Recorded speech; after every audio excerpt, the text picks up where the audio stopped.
So, Mike Lee seems to be in the news a lot, so who is Mike Lee? At the moment, he is a Republican U.S. Senator from Utah, though he's also rumored to be President Trump's number one pick for the Supreme Court to replace Justice Anthony Kennedy. And from the looks of it, he seems to support a more conservative, strict constructionist view of the Constitution, as you would expect, a more original, like Founding Fathers type view. He'll also likely to be a lot more right-wing and more conservative than Justice Anthony Kennedy. Anthony Kennedy was seen as kind of like a swing vote and sometimes could go either way depending on the issue. And I expect Mike Lee will probably vote a lot more in line with right-wingers with Republicans. At the moment, he's 47 years old, so he would probably remain on the Supreme Court for maybe 30 to 40 years. Trump said he wanted someone that could stay for up to 45, so probably a little older than people would like, but still, according to the news, at least, he seems to be the number one pick right now. He does seem to have a libertarian streak to him, which I like as a libertarian. Though, also as a libertarian, I haven't really heard his name much. His name isn't really tossed around much in libertarian circles. Certainly not as much as, like, Senator Rand Paul. So, I would expect him to be, I guess he's more of a conservative than Rand Paul, but not too much. I guess there's probably a few issues the libertarians really hate him on, but none that I could really find that stood out. Though, actually, speaking of Rand Paul, he's voted with Rand Paul on several things in the past.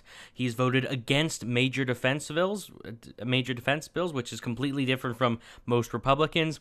He's voted against both extending provisions of the Patriot Act, another thing that Republicans tended to support. He voted against the 2012 National Defense Authorization Act, and he worked with Dianne Feinstein to stop indefinite detention of Americans without trial. So those are all things where he's actually more to the left and more libertarian than your average right-wing conservative. There's a good article that I'll link in the description from Reason Magazine. Reason Magazine's libertarian, and they tend to be like less right libertarian, maybe centrist libertarian. They say some good things about him, so that's nice to hear. He does seem, again, to be like he's a standard conservative. Like Ted Cruz has said good things about him. A lot of Republicans, a lot of like kind of liberty-leaning Republicans have said good things about him. That's nice to hear. Though he just seems to be not that far to the right. He seems to be like much more libertarian and a bit to the left on certain things like defense, which I think people would like. Though he doesn't seem to be very loyal to Trump. Trump likes people that are loyal to him. If we've learned this, like, he likes to reward the people that have sided with him this whole time. And he has not done that. Back in October 2016, I believe that was right around the time that that Billy Bush tape came out, he posted a video asking Trump to quit the race. He's spoken out against Trump's tariffs on steel and aluminum. Now, I'm against the tariffs as well. I think that's good that Mike Lee spoke out against the tariffs. Fantastic. He made a good point. Like, this can hurt people that work in manufacturing and people that work with aluminum. Although, again, when it comes to Trump, though, people are saying this could be Trump's number one pick right now. This is the name that's floating around that Trump's really looking at. His name is on the list of 25 people that Trump says he's going to use when picking someone.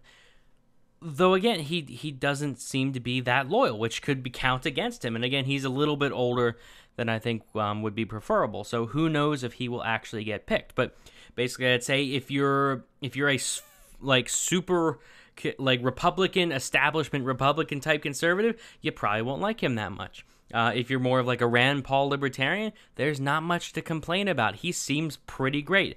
I think he's pretty great, just from a few hours of research on recent articles. But I'll leave some in the description if you want to look at him more. Again, Reason did a good article. Vox, actually, I believe it was Vox that did a surprisingly like decent article that really gave me a good cover of him.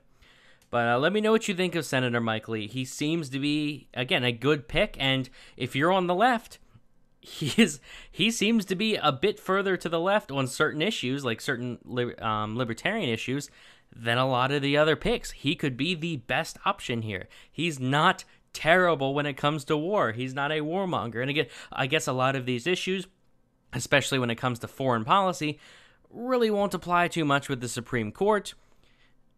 But I can see him doing good things. The biggest thing that people are freaking out about now is I guess he's spoken out against Roe v. Wade. This is just my prediction right now. I don't think they will go after Roe v. Wade. I don't think they will try to repeal it. But that does seem to be a legitimate fear, that if they were to actually go after it, he would vote against it. He would rule against Roe v. Wade. So that is a legitimate concern of people that support Roe v. Wade. That is something to think about. But let me know what you think in the comments. Let me know what you think of Mike Lee. If you're from Utah, has he done good for you? Did you vote for him? Why or why not? Let me know what you think. Like the video if you enjoyed. Subscribe for more. And thanks for watching.